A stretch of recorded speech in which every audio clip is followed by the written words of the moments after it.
생활 밀착형 시사 프로그램 시사직배송이 여러분 안방에 도착했습니다. 안녕하세요, 양종아입니다. 다시 정치의 계절이 돌아왔습니다. 바로 내일과 모레죠. 더불어민주당 대선 후보 호남 경선이 마무리가 됩니다. 대선으로 가는 가장 중요한 승부처럼 꼽히는 호남 경선. 더불어민주당의 호남 대의원과 권리당원 수가 20만 3천여 명으로 수도권을 제외하고는 가장 많은 수예요. 그러니까 민주당 전체적으로 봐서는 한 28%에 해당된다고 해요. 또 전략적 투표를 한다는 점에서도 호남의 선택이 가는 의미는 좀 다릅니다.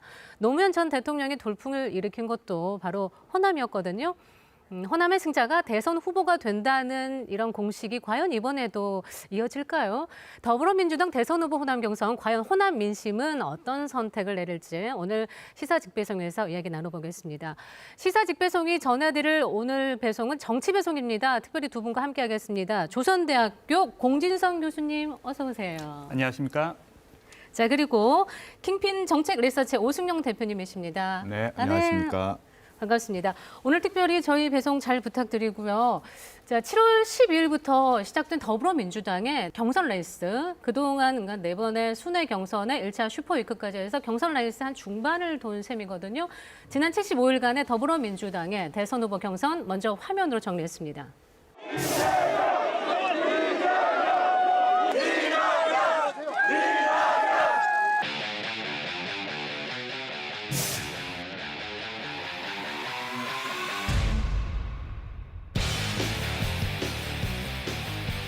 유능하고 약속을 지키는 민주당 경선으로 이끌었습니다.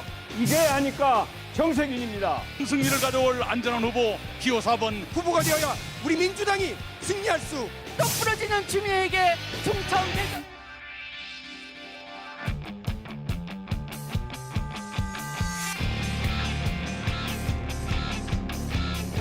기대보다 많이 또 과반수 지지를 보내주셨다는 점에 대해서 감사하게 생각하고 있습니다. 충청 쇼크를 털어내고 이낙연 후보가 배수진을 쳤습니다. 국회의원직을 버리고 정권 재창출에 나서기로 결심했습니다. 정세균 후보가 오늘 전격적으로 후보 사퇴를 선언했습니다. 이제 평당원으로 돌아가 백의종군 하겠습니다.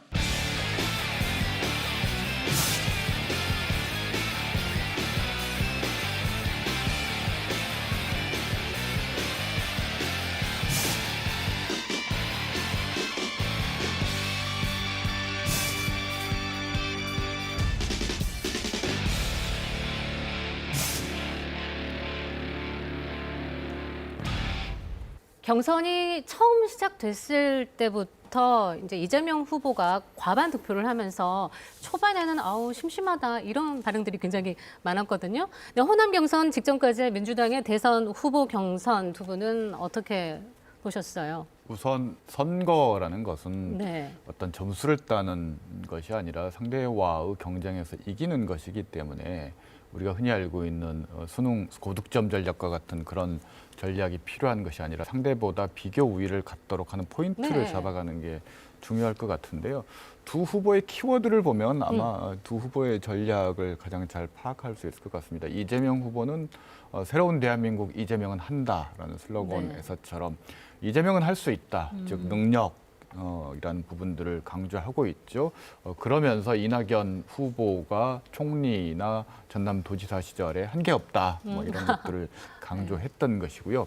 반면에 이낙연 후보의 경우에는 여러 흠결이 있다라는 것, 이재명 후보가 여러 흠결이 있어서 본선에서 위험하다라는 것, 그래서 안전한 후보 이낙연이라는 부분들을 강조했다라는 거죠. 호남 경선은 대전 충남 경선부터 이어져 오던 대세론이 호남 경선, 호남 민심을 통해서 최종적으로 돌이킬 수 없는 하나의 흐름이 될 것인가, 아니면 이낙연 후보가 고향인 호남에서 이재명 후보의 과반 득표를 어떤 반격을 가하는 반전의 계기를 마련할 것인가를 놓고 유권자들의 선택을 받는, 심판을 받는 그런 선거라고 할 수 있을 것 같습니다.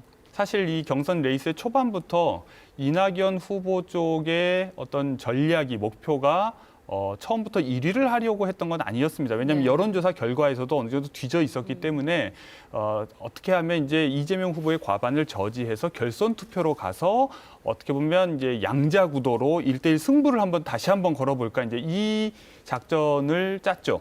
그런 의미에서 이제 초반에 충청권에서 예상을 좀 벗어나는 이제 큰 격차로 이재명 후보가 과반을 넘기는 결과를 이제 받아들고 사실 이제 의원직 사퇴라고 하는 승부수도 던졌는데요.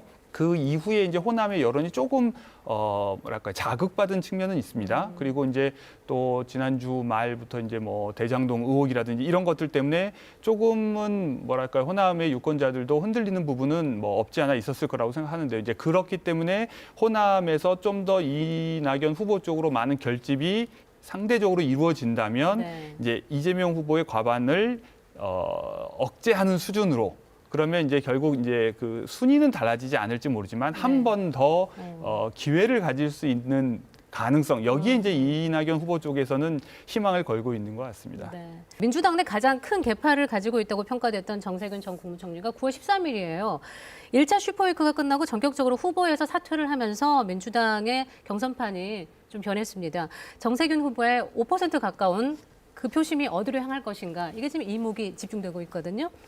확실히 이제 정세균 후보를 지지했던 유권자들의 표심을 얻기 위해서 또는 그 조직의 지원을 얻기 위해서 양 후보 진영에서 구애를 열심히 했죠. 그동안 네. 이제 이낙연 후보 쪽에서도 뭐 같은 연고를 강조하면서 지지를 호소했고 이재명 후보 쪽에서도 뭔가 적극적으로 뭐 같은 당에 이제 오랫동안 그 함께 해온 이제 선배 정치인이라고 이제 예우해가면서 지지를 좀 흡수하려고 노력을 했습니다. 문제는 이번 경선에서 이제 특히 코로나 상황이라고 하는 특수성 때문에도 드러나는 것은 일반 유권자들이 그렇게 이렇게 조직적으로 잘 동원이 되지 않는다는 것이고요. 네. 그다음에 내년에 지방선거가 있는 상황에서 말하자면 최종적인 경선의 결과가 어느 정도 예상되는 상황에서 2위 후보를 용감하게 지원하기는 좀 쉽지 않은 상황도 좀 깔려 있어서 정세균 후보의 지지가 이낙연 후보 쪽으로 많이 가지는 않을 것 같아 보입니다. 아, 그래요.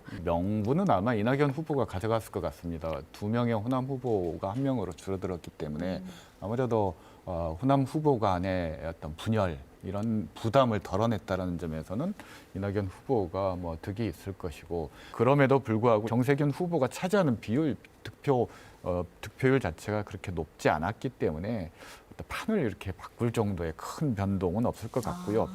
바꿔 이야기하면 다른 나머지 3명 후보들이 네. 이 경쟁 구도에 끼어들기가 굉장히 어려운 그런 선거라는 겁니다. 대선 후보로 가기 위해서는 어쨌든 호남을 잡아야 하는 1위 이재명 후보와 2위 이낙연 후보. 호남 경선을 앞두고 두 후보의 행보도 바빠졌습니다. 이재명 후보, 이낙연 후보의 호남 방문 현장을 저희가 동행 취재했습니다.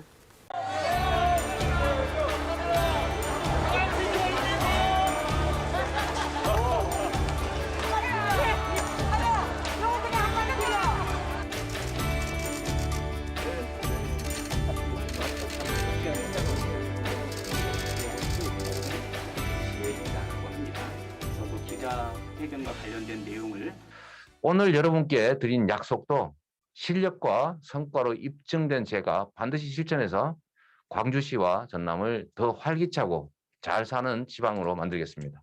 후보자가 도착했습니다.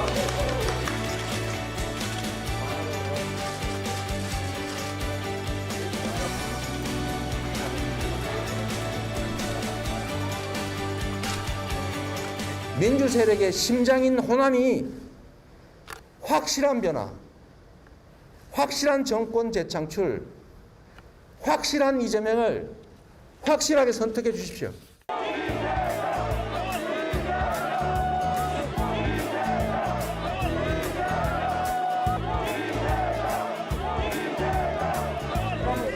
그죠? 저걸로 하시죠. 이제 맛은 모르겠는데 맛있습니다. 저게 더 맛있을 것 예, 같아요. 맛있어요. 예. 계란 복숭아를 되게 좋아해서. 네. 여권을 못 하겠다. 건강하시라고 싸게 드리소.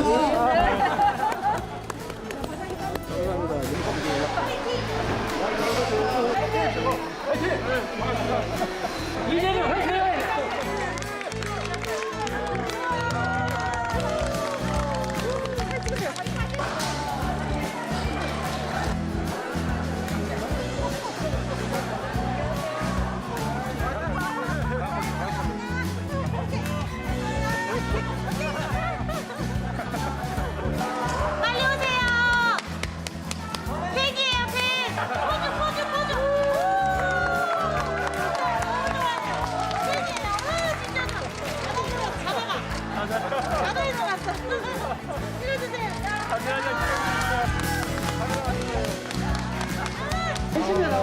여기를요 지하도를 해야지. 네. 지금 교통 상황이 안 좋아서 여기가 장사가 안 돼요. 그래갖고 우리 굶어 죽겠어요. 도로 생각 때문에. 예, 그것 때문에. 와, 나는 진짜 영광이다 오늘. 언제 꿈만 가봐.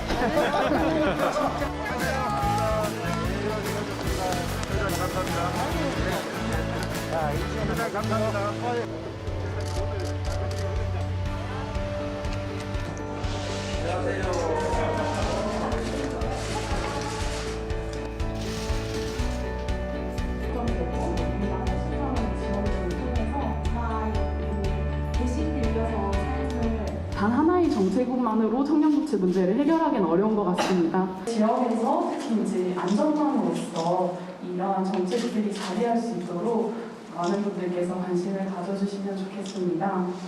모두가 함께 살 수 있는 길을 얼마든지 만들 수 있다고 부채 문제나 사회적 일자리인데 기업들 부담을 늘려서 사회 안정망을 강화하자. 그래야 이 정치적인 것들이 덜 불안하지 않겠냐. 이게 다 타협이 됩니다. 여러분들 희망을 현장에서 열심히 이루어질 수 있고요. 파이팅!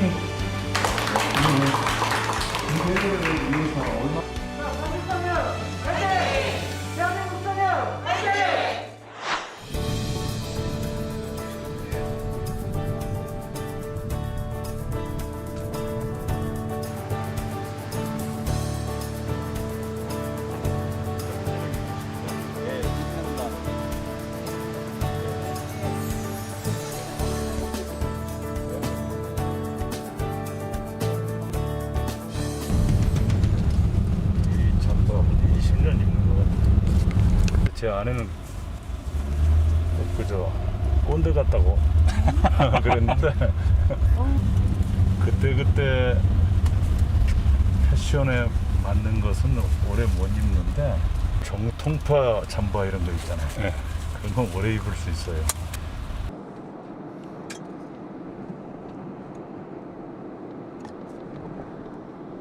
에너지밸리를 제가 지사 시절에 광주시 및 한국전력과 함께 조성을 했는데 제사 재임 중에 310개 기업이 유치가 됐지만 그 후로 유치가 계속돼서 지금은 503개 기업으로 늘었습니다. 큰 보람을 느끼죠. 그리고 광주 전남이 대한민국의 에너지 허브로 발전하는데 든든한 미천이 될 거예요. 문제는 철저히 초기 단계부터 그 계획의 모든 전 주기를 주민과 함께 가야 됩니다. 그렇지 않고는 진척이 되기 어렵습니다. 해서 주민 참여형으로 갈 수밖에 없는 것이고 이익의 일정 부분을 주민과 공유하겠다는 철학을 가져야 됩니다.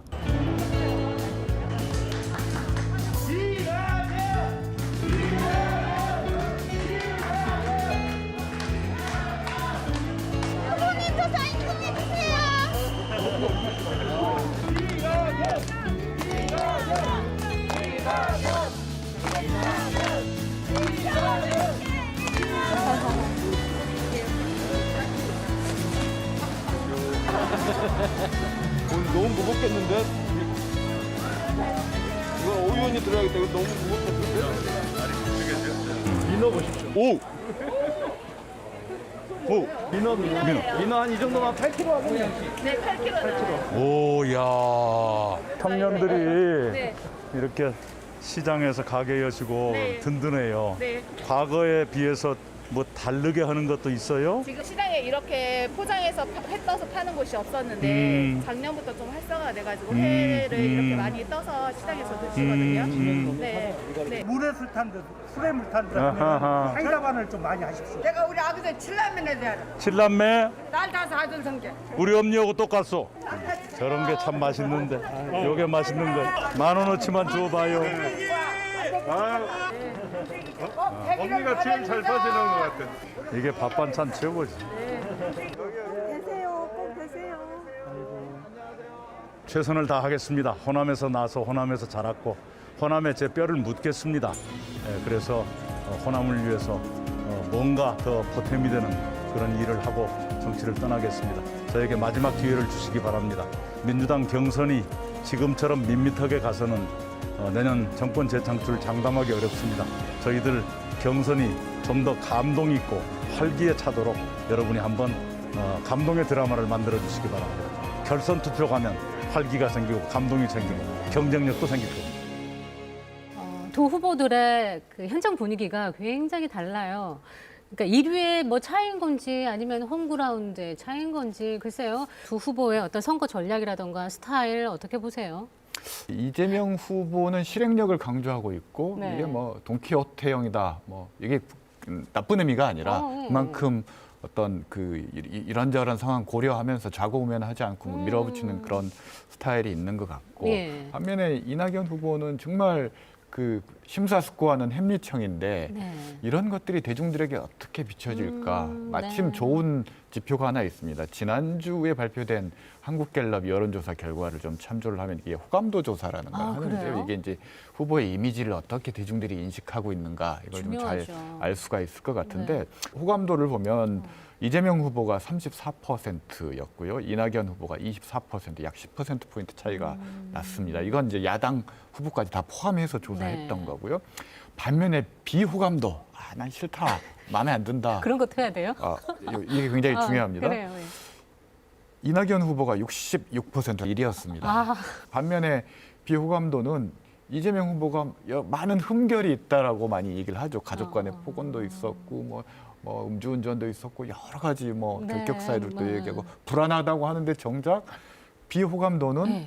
야당 후보 윤석열이나 홍준표보다도 낮은 58%였다라는 거죠. 어머. 그러니까 요약하면 예. 이재명 후보는 호감도는 높고 비호감도는 상대적으로 낮다. 반면에 이낙연 후보는 호감도는 낮고 비호감도는 높다. 이게 이제 대중들이 어떻게 이들의 이미지를 받아들이고 있는가를 단적으로 알 수 있는 지표인 것 같습니다.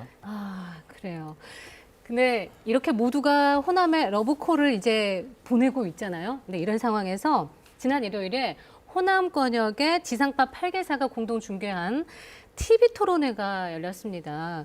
더불어민주당 제20대 대통령 선거 후보자 토론회. 광주 전남과 관련해서는 저희가 지금 이미 광주 전남이 추진하고 있는 사업들에 주력하도록 하겠습니다. 호남을 인공지능, 모빌리티, 에너지 산업 등 첨단 산업지대로 만들겠습니다. 또 여수 남해 해저터널이나 목포 부산 간 KTX를 통해서 남부를 활기 있게 하는 그런 사업 꼭 하겠습니다. 광주 전남이요. 이렇게 점점점이 아니고 면 단위로 구성돼서 지역 광역 발전을 이뤄낼 수 있도록 헌법재판소를 우리 광주에 유치해서 광주를 국제 인권 중심 도시로 만들겠습니다. 그 대장동 관련해서 이렇게 보면 5천억을 성남시가 땡긴 건데 뒤에서 보면 5천억을 그 일부가 가져간 거잖아요. 대장동 이른바 남판교 개발 비리 그렇게 본인이 억울하시다면 빨리 이걸 털어버리는 게 본인에게도 좋을 것 같거든요. 그런데 제가 할 수 있는 게 없지 않습니까? 네. 수익이 2천억을 넘기기 어려운 상황이었어요. 알겠습니다. 만약에 부동산 가격이 더 나빠졌으면 그 회사 네네. 망했습니다. 윤석열의 논리, 국민의힘 논리로 저도 저격하시고 이재명 후보도 저격하시고 개혁 후보는 다 저격을 하시는 거예요. 그러면 절대다수 국민이 전부 국민의힘의 윤석열이고 대변자가 국민의힘 계십니다. 편입니까? 민주당 후보가 그건 잘못 아니라. 보고 있는 것 아닙니까? 그런데 이제 대장동 토론회라고 불릴 만큼 대장동 개발 의혹 공방이 굉장히 뜨거웠습니다. 호남 경선에 대한 공약이라던가 비전이 뭐 실종된 게 아니냐 이런 의견도 많았거든요. 해마다 이제 뭐 선거가 있을 때마다 우리가 그 정책 중심으로 뭐 선거가 치러져야 된다 이렇게 얘기를 하고는 하지만 현실은 이제 그렇지는 않죠. 인물 중심으로 가기 쉽고 특히나 이제 어느 인물이 더 때가 많이 묻었느냐 뭐 이런 식의 네거티브 공방으로 치닫긴 하는데. 그런데 저는 또 이제 다른 한편으로 분명히 이제 이번 대선 그 민주당 내의 그 후보 간 경선에서도 딱히 호남민들이 뭔가 솔깃하고 귀를 기울일 만한 그런 참신한 공약이 제기된 것은 없습니다. 그래요. 대개 이제 서로 후보들 간에 비슷하거나 기존에 이제 정부들이 추진하고 있는 것을 계속해서 발전시키겠다거나 뭐 이런 정도 수준이지 어떤 과거에 우리가 이제 무슨 뭐 수도 이전이라든지 아니면 무슨 대운하를 건설한다든지 뭐 이런 것과 같은 어떤 경천동치할 만한 공약 그런 거는 이제 없었죠. 전체적인 대한민국의 발전 이런 큰 그림 속에서 호남이 어떤 위치를 차지하고 있고 호남에 대해서 어떤 계획을 가지고 있는가를 후보는 유권자들에게 밝히는 것이 성실한 후보의 자세라고 봅니다. 그런 의미에서 이번 토론에는 저도 좀 유심히 봤었는데 결론적으로 후보들 간에 큰 차이는 없었던 것 같습니다. 아주 세세한 차이가 있었는데 네. 그 차이라는 게 이낙연 후보는 전남지사를 했기 때문에 열심히 공부해 와서 광주시와 전라남도의 여러 공약들을 복붙이라고 그러죠. 목사에서 붙이는 이 정도 성실함은 보여줬다. 그렇지만 이낙연만의 어떤 독특한 비전이나 어떤 이런 어떤 특이성 이런 것들은 발견할 수가 없었고요. 네. 이재명 지사는 그에 비하면 이낙연 후보보다는 성실성은 좀 부족했던 것 같습니다. 그래요? 그런 공부는 좀 부족했는데 내가 하면 다 할 수 있다. 늘 그랬어요. 실행력. 이재명은 합니다라는 일관된 어떤 캐릭터이긴 한데 그렇지만 공부가 부족했던 것도 사실 아니냐. 그런 점은 좀 아쉽고 오히려 그 공부가 부족해도 이렇게 넘어가는 모습들 봐주는 것은 저는 그건 이재명 후보를 위해서 좋은 건 아니다. 그래서 그런 부분은 좀 지역에서도 따끔하게 좀 지적해줘야 된다고 봅니다. 근데 결국에요. 호남의 민심을 얻기 위해서는 후보자들의 공약이 먼저일 거예요. 자, 진짜로 근데 호남의 민심은 뭘까요? 호남의 민심. 현장의 목소리를 담아봤습니다. 함께 보시죠.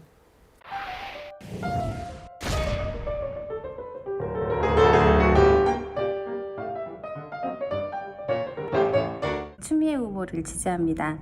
제가 추미애 후보를 지지하지만 당선이 될 거라는 확신은 아직은 없는데요. 우리 이낙연 후보를 지지하고 있습니다. 정치를 오래 하셨기 때문에 좀 연륜이 좀 있으시고 경제적으로도 좀 희망이 좀 보이고 여러 가지 경륜 때문에 지지를 하고 있습니다. 다른 정치인보다는 이재명이 확실히 결단력이 있고 추진력이 좋아서 그리고 결과물을 보여주잖아요. 그래서 저는 이재명이 좋아요. 저는 머리는 이재명 후보, 마음은 이낙연 후보자를 지지하는데요. 저는 태어나서부터 광주에서 살아왔지만 광주에서 지금처럼 민주당의 힘이 약해진 분위기의 대선은 없었던 것 같아요. 아직까지는 농업 정책에 대해서 정책 발표를 한 게 없어서 누구를 택해야 될지 매우 난감한 상황입니다. 특정 후보를 지지하지는 않습니다. 민주당의 경선이 나라의 변화를 위한 정책 대결의 장이 되길 바랬지만 상대방의 약점만 물고 뜯는 모습 속에서 많이 실망을 하고 있습니다.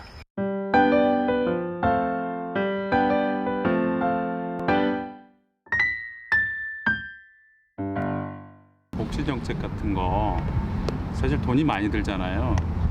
근데 결국은 그게 우리 미래 세대들한테 다 빚지는 건데 그런 거에 대한 어떤 구체적인 대안이나 해답은 없이 자꾸 그걸 얘기를 하니까 좀 그걸 좀 구체적으로 좀 밝혀줬으면 좋겠어요. 소상공인이 요새 너무 힘든데 그분들을 위해서 좀 뭐 좀 해줬으면 좋겠어요. 솔직히. 민주당에서 부동산 정책을 조금 서민들, 시민들, 이제 가진 사람들도 말하자면 자기 노력을 위해서 부동산을 마련했단 말입니다. 좀 젊은 사람들의 하소연을 좀 들어줄 수 있는 정치인이 있으면 좋겠습니다. 젊은이들을 좀 발전이지. 젊은이들이 장가도 갈 수 있고 자녀도 낳을 수 있고. 지역이 좀 낙후된 여러 가지 면이 있으니까 좀 경제적으로 좀 해박한 지지 후보들이 나왔으면 하는 바람입니다. 정부에서 신재생 에너지라 해가지고 무분별하게 태양광과 풍력을 마구마구 하고 있는데 식량을 지키는 농지를 훼손해 가면서 태양광을 농지에 또 풍력을 인근 주민이 반대하는데도 풍력을 해야 되는지. 대농사 짓는 사람도 굉장히 힘들어하고 또 축산 부분도 제도적으로 지원해줘야 될 부분이 상당히 많이 있거든요. 서민들의 가려운 부분을 긁어서 이렇게 해소를 해주는 그런 분이 되셨으면 좋겠어요. 시도민들의 민심 어떻게 들으셨어요? 늦는 내내 계속 말씀하시더라고요. 정말 심각한데 저러면 안 되는데 뭘 그렇게 자세히 들으셨어요? 저보다 확실히 선거를 더 잘 이해하고 파악하고 계시다 각 후보에 대해서. 네. 사실은 제가 들으면서 고개를 끄덕끄덕 실제로 그러니까요. 했었는데요. 그만큼 민심이 가장 정확하다. 정치를 보는 데 있어서. 그래서 저분들의 목소리, 시도민의 목소리에 후보들이 진정으로 귀를 기울여야 될 거다라는 생각을 했습니다. 주민들이 말씀하신 것들이 사실 언론에서 이제 반복해서 지금 우리 사회의 문제라고 언급했던 것들인데요. 네. 이제 문제는 이제 그것들이 서로 충돌하는 지점들이 있고 또 우선순위를 설정해야 되는 문제가 있는데 이제 사실 그것을 유권자들이 스스로 깨닫고 뭐 해결해야 될 문제는 아닌 거고 사실 그 문제를 해결하겠다고 나온 정치인들이 거기에 대한 해법을 제시를 해야 되죠. 그런 의미에서 그런 어떤 궁금증, 답답함에 좀 더 선명하게 입장을 밝혀주면 국민들의 선택에 도움이 될 것 같습니다.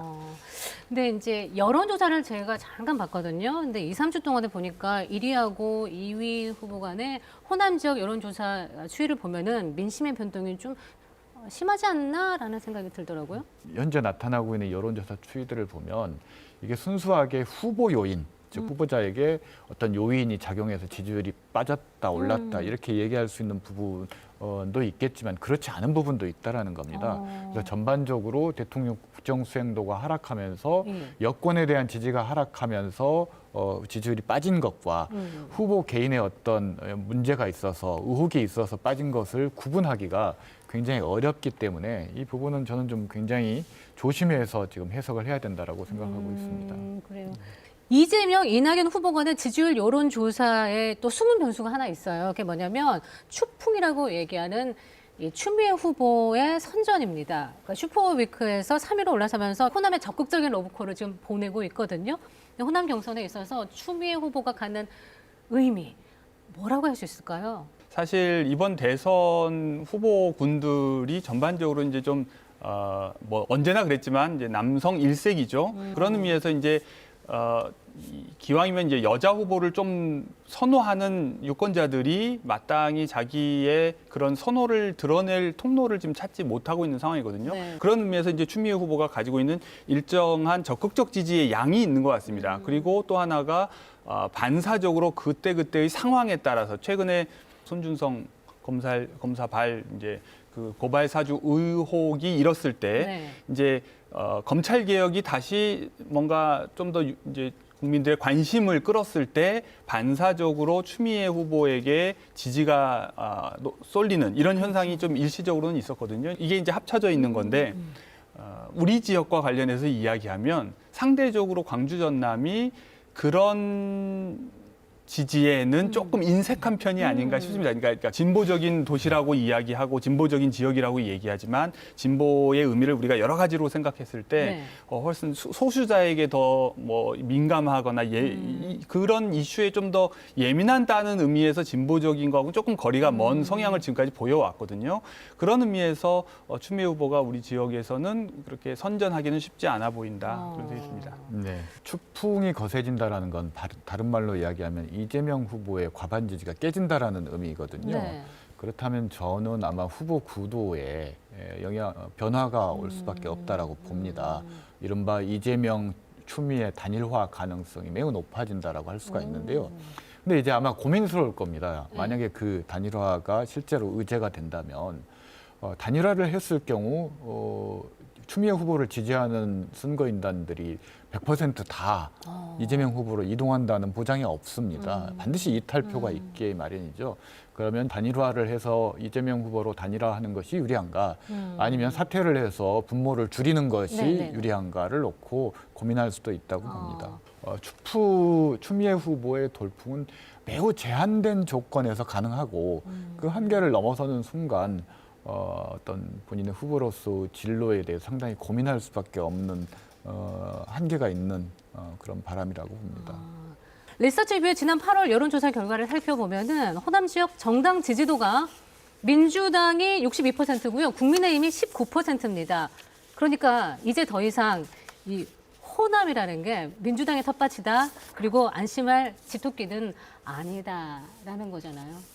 그렇게 얘기하기는 좀 쉽지 않은 게 그러니까 여전히 우리 선거 제도 자체가 비례대표제가 아니기 때문에 19%로 할 수 있는 게 별로 없습니다. 그러니까 지방선거나 국회의원 선거나 이런 곳에서는 영향력을 발휘하기 쉽지 않아서 19%가 아니라 한 40% 정도까지는 늘려야 이제 우리 지역에서 국민의힘 보수 정당이 어떤 의미 있는 정당이라고 얘기할 수 있는 것이고, 그리고 이제 이 19%의 지지라고 하는 것도 절반은 적극적 지지의 성격을, 그러니까 이념적인 지지가 있지만 또 절반은 상황적인 요소가 많은 것 같습니다. 특히 이제 코로나 상황에서 아까 어떤 주민도 얘기하셨지만 이제 자영업자들이 굉장히 지금 힘든 상황이고, 특히 20대 젊은이들 같은 경우에는 어떻게 보면 상대적 박탈감이라든지 스트레스가 많은 상황에서 뭔가 그것을 표출할 어떤 도구를 가지고 있지 못하거든요. 그런 의미에서 여당을 계속 주변 사람들이 지지한다고 해서 계속 지지하는 것이 어떻게 자연스럽지가 않고, 민주당이 실제로 이제 체감할 수 있는 정도의 삶의 질의 개선에 신경 쓰지 않으면 우리 지역에서도 앞으로 보수 정당의 지지는 그런 반사적, 예를 들어 대선에서 국민의힘이 이기지 않는다 하더라도 반사적 이익은 계속 누릴 수 있고, 만약에 국민의힘이 대선에서 이긴다 할 경우에는 훨씬 더 급속도로 쏠리는 현상도 나타날 수 있다고 생각합니다. 이제 내일이면 더불어민주당 대선 후보 호남 경선의 광주 전남 선택이 발표가 됩니다. 어떤 결과를 예측하고 계신지 우리 권 교수님부터. 결과가 나오기 전에 예측하는 것은 참 어려운 일이죠. 그러나 우리가 이제 지금까지 발표된 경향과 이제 발표된 표의 총량을 생각을 해보면 최대한 이낙연 후보에게 유리하게 해석을 하더라도 뭐랄까 전체 지금까지의 누적 표수를 능가할 만큼의 압도적인 지지를 호남에서 받기는 쉽지 않을 것 같다. 다만 전남에서는 그래도 좀 더 우세하고, 그리고 광주나 전북에서는 아무래도 이재명 후보가 좀 더 앞서가지 않을까. 그 정도 조심스럽게 예측합니다. 조심스럽게. 예. 예. 최대한 모호하게 이야기하는 게 아마도 현명한 네. 접근법이죠. 뭐 24시간이 지나지 않아서 망신을 당할 수도 있기 때문에 일반인들의 예측은 이 격차가 줄어들 것이다라는 게 대체적인 안전한 예상인데요. 저는 약간 모험을 감수해서 결론적으로 말씀을 드리면 대세론이 바뀔 만한 변수가 없다. 저는 이렇게 말씀을 드려야 될 것 같고요. 이 말이 어떤 의미인지 아마 다 아실 겁니다. 그래요. 오늘 특별히 저희 시사집계정에서 정치 배송해 주셨거든요. 두 분 수고하셨고요. 오늘 말씀 고맙습니다. 네, 고맙습니다. 감사합니다. 호남 경선의 중요성은 누구나 저희가 이제 얘기를 하고 있습니다. 근데 이제 경선 결과만 중요한 게 아니죠. 이번 호남 경선에서 호남을 발전시킬 어떤 공약들, 그리고 미래 비전을 제시하는 토론회장이 제대로 열리지 못한 점, 그게 참 아쉬워요. 이번 경선에 참가한 더불어민주당 후보들이 호남 경선의 결과에만 안주하지 말고 국가와 지역을 균형 있게 발전시킬 진지한 고민들, 실천을 이어가 주기를 부탁드리고 싶습니다. 다시 보고 싶고 또 찾고 싶은 사람이 된다는 거, 이게 모든 정치인들의 꿈일 거예요. 어떻게 하면 이 꿈을 이룰 수 있을까요? 뭐 여러 길이 있겠죠. 하지만 빼놓을 수 없는 게 진심입니다. 진심. 올 추석에 늘 보고 싶고 늘 찾고 싶은 진심이 담긴 곳이 있어서 소개를 해드릴까 합니다. 바로 병환 중인 우리 부모님이 계신 요양병원인데요. 마지막으로 애틋한 이 상봉이 이루어지는 한 요양병원의 풍경을 전해드리면서 오늘 배송 마감하겠습니다. 다음 주도 따끈한 시사 여러분 안방까지 또 직접 배송해드릴게요. 시청해주셔서 감사합니다.